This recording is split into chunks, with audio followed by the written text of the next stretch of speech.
Hey everyone, it's Mia and this video is going to be all about my placement experience.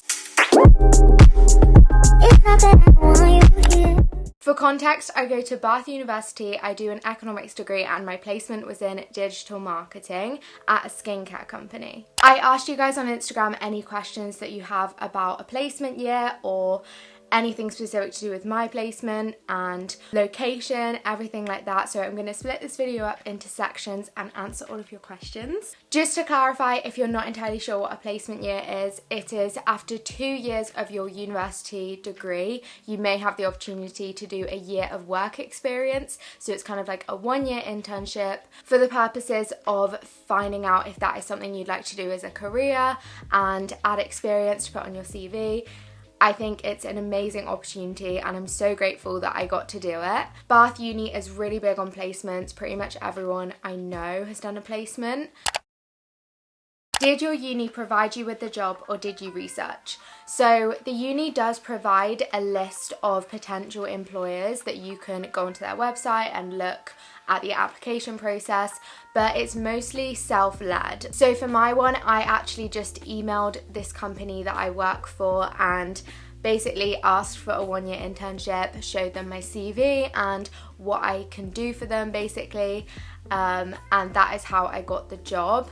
So I basically made my own job description. I told them like what I could offer them, and this is kind of a unique situation in the sense that my job, it has a creative aspect, because with a creative job you can more easily show a portfolio and show what you can do. For example, my YouTube channel is like a public portfolio of like how I can create content. So no, I didn't get my job through the university. But even if you do go through a company that they suggest, you still have to do all of the application process completely yourself.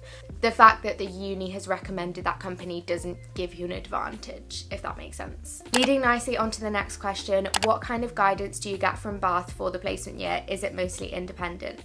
So yes, it is mostly independent, but they do have really good preparation sessions. Now, I, for ages, was actually really set on not doing a placement, so I actually didn't attend a lot of the sessions, which is really bad and I wish I had, although it all worked out in the end. I probably should have attended them for the fact that I was considering a placement, but I actually was really set on not doing one. I can't remember why. It might have just been because I thought that I wouldn't enjoy all these placements that I was hearing about, but then I kind of created my own job description, like emailed a company and then got an amazing opportunity for me and like what I enjoy. There's so many internships out there, so even if you think you're not sure about the idea of it, just consider it anyway and you might be able to find a role that's perfect for you.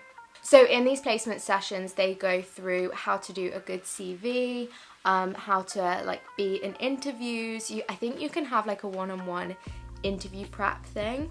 But yeah, they basically teach you how to be an amazing applicant. As soon as I decided I do want to do a placement, I started to attend them every week and I did think they were good.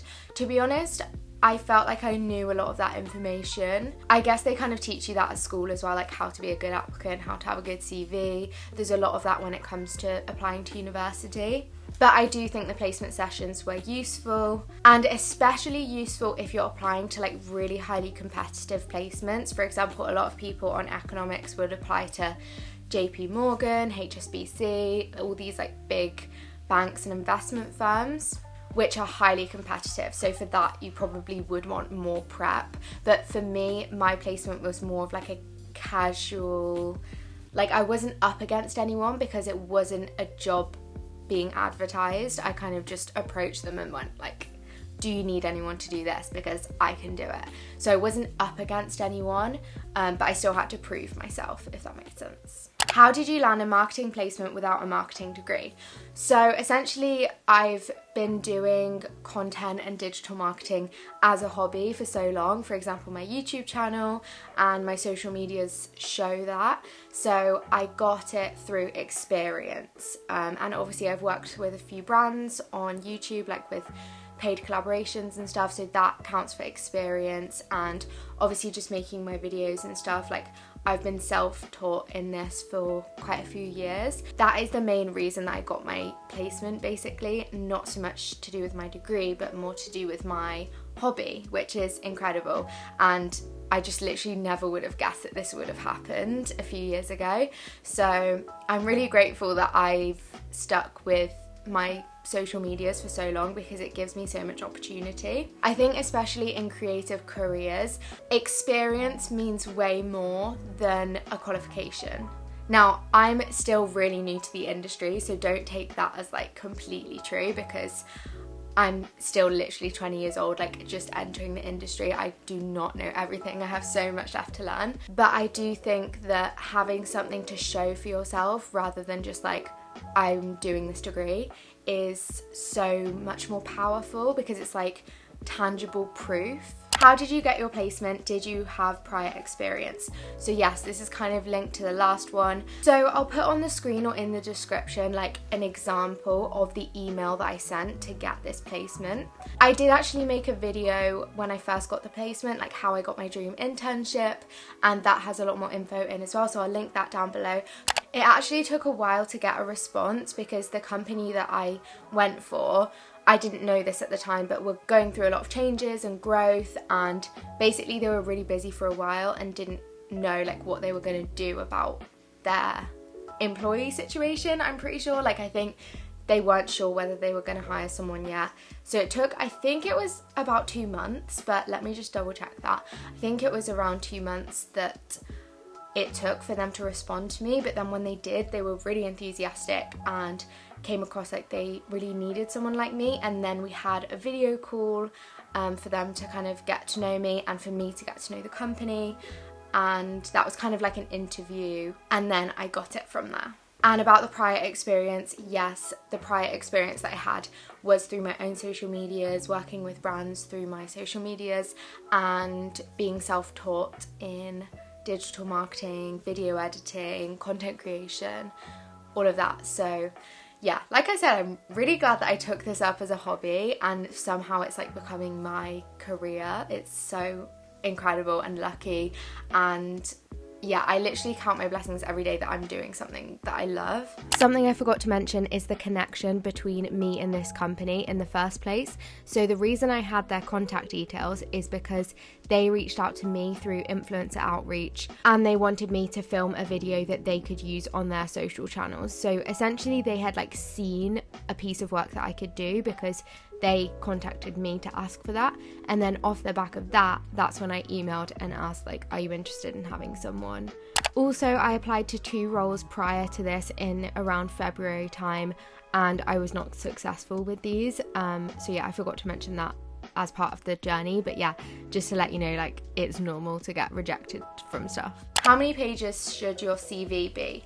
I think mine is 1, because when I haven't updated it for a while because I haven't like gone for any new jobs, but I will need to do that soon.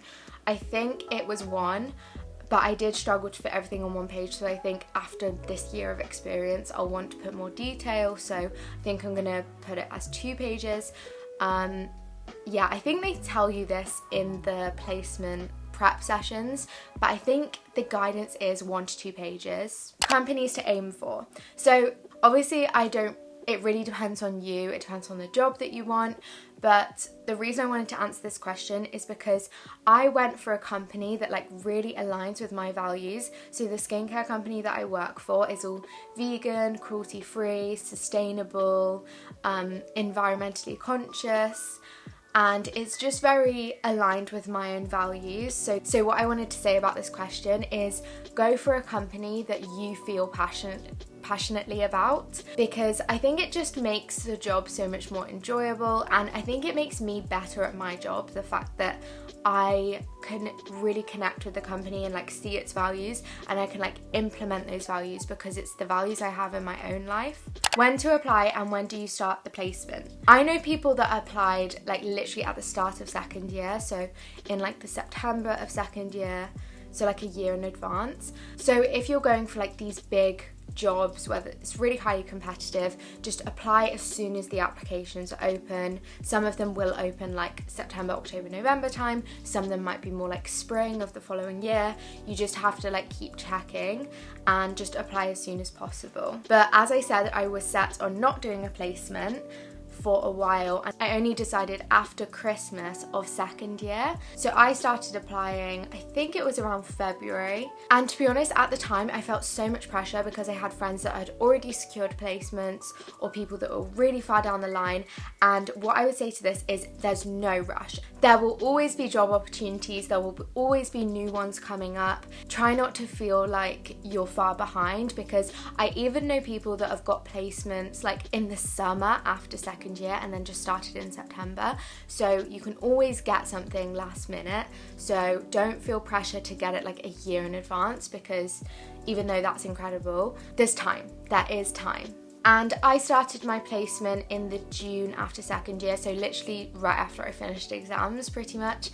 I started my placement and it was a full year, but it doesn't have to be a full year. Like with mine, I could just kind of choose, and they kind of wanted me to start straight away, which is why I started straight after exams. But some of them might start in July, some of them might start in September. There is a certain amount of hours I think you have to do to count towards the placement year, but it's nowhere near a year, because I've got friends that are doing a 10-month placement 4 days a week instead of 5 days a week, and they've covered all the hours.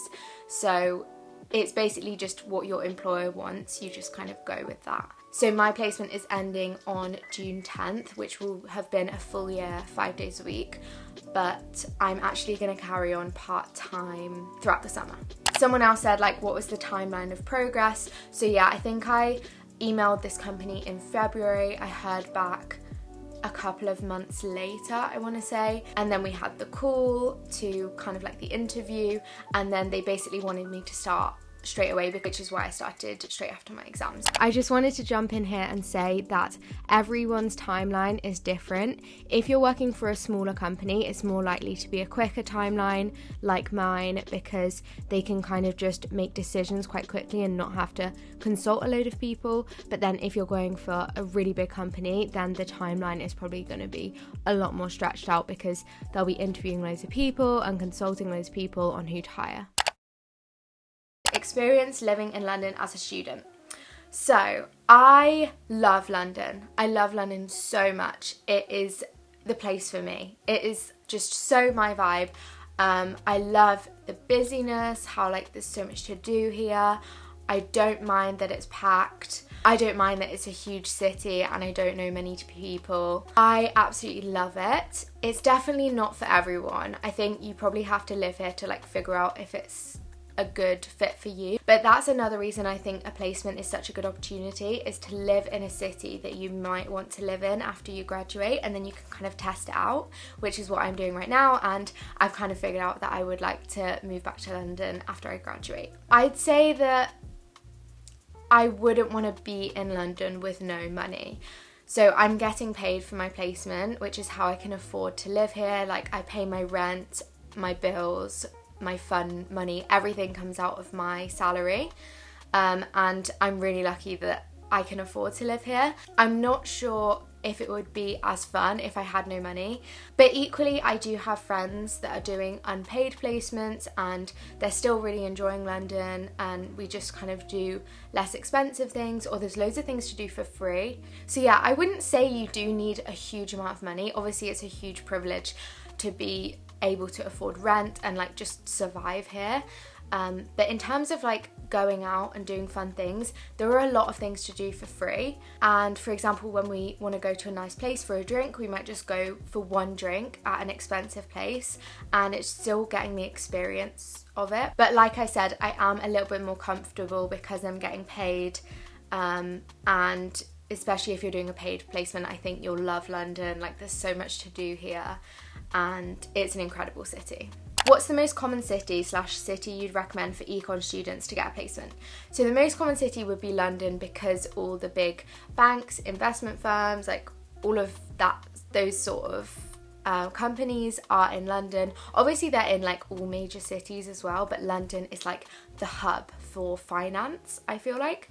So yeah, definitely the most common would be London. I would say Manchester would be incredible as well. I would love to live in Manchester for a bit. Birmingham as well has a lot of those types of firms. To be honest, anywhere though, like just anywhere you'd want to live, just try it out. But yeah, I wouldn't say there's like a be all and end all best city. How to reduce costs if you still want to be in London. So one of the main ways is I have my rail card and Oyster card linked, so I get a third off of travel, which saves a lot of money, like a lot. The tube, you'd think that the tube is cheap, like when you think about it, like the standard ticket is £2.50 for a tube and £1.70 for an overground train in London, so it seems quite good, but it builds up so fast. So the third off makes my tube like £1.65, I think it is, and the overground is like £1.05. So it saves so much money. That's a big hack, like you need to do that as soon as you move to London. Also, I buy relatively cheap food shops, like I just eat quite a lot of like plant-based whole foods. I meal prep, so I'll just have the same lunch every day, same dinner every day. I'm completely fine to do that. It saves so much money. Looking out for free events in London, doing like a lot of walks, nature, sightseeing, all of that is free. Going for a drink at a nice place, just going for one drink, or even just going for like a soft drink, a mocktail, so much cheaper. Also, when you're a student, you don't have to pay council tax, so that saves a lot of money. The rent is really expensive. I will say that I think when I moved here, it was a good time in terms of housing prices, because I've heard that London rent is like really inaccessible at the moment, like gone like skyrocketed, and we got our flat almost a year ago now. I think there was a big difference in the pricing. I'll admit we might have gotten lucky with that, but at the same time I think you can always get like deals, you just have to be quick. Like, is London expensive? Can they reimburse accommodation? No, they definitely cannot reimburse accommodation. I mean, I've never heard about this being done. I don't want to like rule it out just in case someone has had this happen, which would be a miracle. But no, as far as I know, there is no company that would pay for your rent. You can get like bursaries and like things like that from the university on placement year if you're from a low income household. Is London expensive? Yes, it is expensive, but like I said, it depends what you do. Like if you're careful with your money and look out for things to do that are low cost or free, then I think you would be okay here. But I don't want to like sound unrealistic, because I know how lucky I am to be able to afford to live here. But at the same time, like when I started my placement, I wasn't getting paid a lot at all. Like literally it wasn't a big salary. I know people on like 3 times the amount of salary that I was on. So yeah, I almost think you could live here on a low salary. But I made on TikTok like a what I spend in a month in London, so I'll put this on the screen. Someone asked, would you mind doing what I spend in a week? Yes, I should do this for YouTube actually, but I do these types of videos on TikTok. Did you get offered a permanent role for when you graduate? No, not really. Basically, I was supposed to be finishing my placement on June the 10th, but my employers expressed that they would like to keep me on, which is amazing and really exciting for me because I love the job. So I'm definitely working throughout the summer part-time on my placement. It'll be nice to drop down to part-time just to like enjoy my summer a little bit. But I haven't committed to anything past October because that's when I'm starting final year uni, and I think it's going to be hectic, so I'm not sure if I'll be able to work. I would imagine I will do some sort of content creation at uni because I need the money. But no, I haven't discussed like postgraduate because like I said, there might be like a gap of like a year or less than a year whilst I'm at final year uni where I might not be working or I might be working part-time. So it's kind of just like see how it goes, and if I want to work for the same company after uni, then I will express that nearer the time. But I don't want to like say that yet just because, you know, like things might change or I might want to try something new. How are you going to adjust to not having a salary again in final year? I don't know how I'm gonna do it. Like I said, I will have to do some sort of work because I don't really know how I'm gonna afford everything in final year. So I will need a source of income, but it's definitely not going to be as much as I'm earning this year, and it is going to be difficult to change. I hopefully won't spend as much in final year because I need to be studying 24/7. Not 24/7, but you know. What career do you see yourself going into? Any future plans for after uni? How did you decide what you wanted to do as a career? So all of these are kind of linked.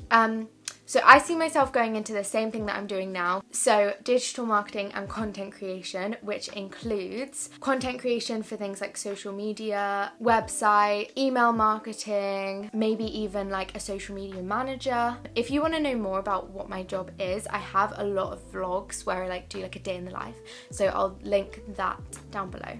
How did I decide what I wanted to do? Basically just doing it like this. Like I did it as a hobby for so many years, so now it just kind of like fell into place, which is incredible, and I'm so lucky to be doing something that I love. Any future plans for after uni? Working straight away, I think, just because the job is so flexible. I could work from anywhere in the world. It's all digital, all online, so I just want to like get going. I'm so excited for my career. I just want to work as soon as possible, basically. So I don't think I'm going to be like traveling without working, if that makes sense. My camera battery ended up dying, but I'll just answer the last couple questions on here. So do you ever wish you did an apprenticeship instead of uni for marketing? So it is true that I probably could have done what I'm doing now without a degree, but I just wouldn't be where I am if I hadn't done the degree, if I hadn't gone to uni. Like every one thing leads to the next. I've had the best time at uni. I've enjoyed my studies. I've made loads of friends. I've like grown into the person I am today. And no, I don't regret going to uni one bit. I think it's so worth it. And also just having a degree is like a backup for anything and kind of like a sticker saying you're clever.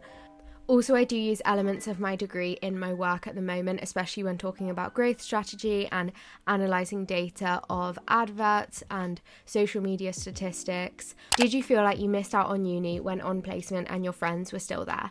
No, not really, only because everyone at Bath does a placement. But if you are struggling with this feeling, I would just remember that it is literally an amazing opportunity and it's going to help you to figure out where you want to go in life, and you can always make new friends in final year if your friends aren't there. Also, a lot of people end up staying in the city they graduated in for a year after because they just love it so much. I know a lot of people in Bath that are doing that. And the last question, would you say a placement year is worth it? 1,000,000% yes. I have had the best time and it just really helps you figure out what you want to do, and it's so fun to live in a new city for a year, do something new for a year, and I feel like I'll be refreshed when going back to my studies. Also, I think it will make me motivated for final year to do well and graduate, because I really want to just get going with work. Like my placement year has made me so excited to finish uni, whereas before I was a bit nervous too. Thank you so much for watching this video. If you liked it, please subscribe and give it a thumbs up, and I'll see you guys in my next video.